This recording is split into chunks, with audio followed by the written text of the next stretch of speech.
Nyakora Ramogi Juang mago ka achiel kod mamoko mathoth e yor adimba arwakini machiegni yie mar mondo mi bed kodwa nyaka e giko mar weche manyien mag ang'ich welo. Nyinga Joyce Oduor antiere kae kod jaloko marwa Wilson Ochuka. Par ni nyalo tudri kodwa kokale namba mar ote machuok 236000 kaka pile mbui marwa mar Facebook ibiro yudo wa achiel kachiel Ramogi TV, X ibiro yudo wa Ramogi TV, YouTube bende wiki kwil gode ibiro yudo wa achiel kachiel Ramogi TV Kenya machiegni.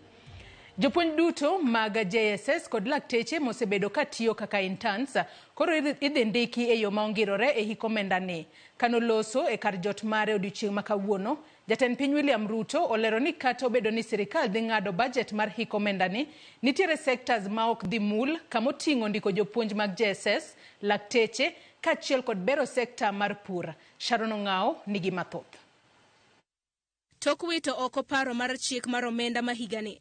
Sirkal koro lero mar ng'ado wi budget ma higani kod omenda maromo siling bilion 177.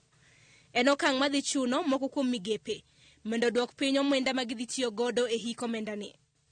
Kane oloso kod jofwambo e kar jot mare kawuono, Ruto kata kamano lero ni nitiere migepe moko ma ng'eto mar budget ok dhi mulo kaluwore ni gin migepe mamulo tije mochuno e pacho kae. After extensive consultations, struck a middle ground, and we will be proposing to the National Assembly a budget cut of not the entire 346, but a budget cut of 177 billion and borrowing the difference.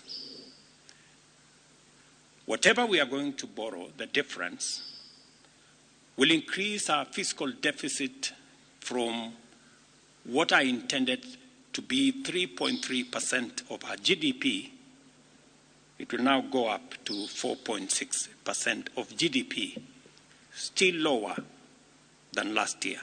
Achiel kuom gigo mok dhi mule lokruok makama en ndiko jopuonj mag JSS kod lakteche mosebedo katiyo kaka interns. To fund some of our critical government services, we will use the money that we will borrow to protect funding for some of the critical areas that the people of Kenya have asked me to protect.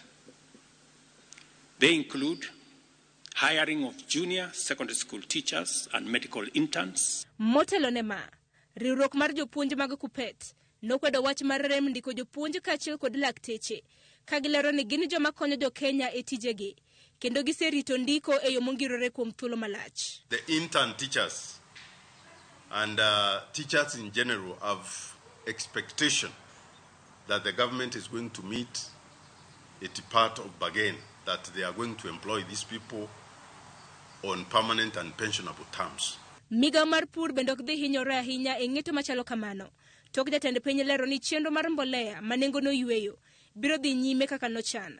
Sirkal bende chano jiwo pur mar kahawa e kinde chenro mamoko. Settling the debt owed to farmers in our coffee sector, capitalizing the coffee cherry fund to support our farmers in that sector, enabling public-owned sugar mills to pay outstanding debts to sugarcane farmers. Jatend piny bende singone counties mar biro tieko gope mag counties, gope mag aguch omenda mar NGCDF, kaachiel gi gope mag omenda ma imiyo jodongo madhi rutaya mong'ere kaka pensions.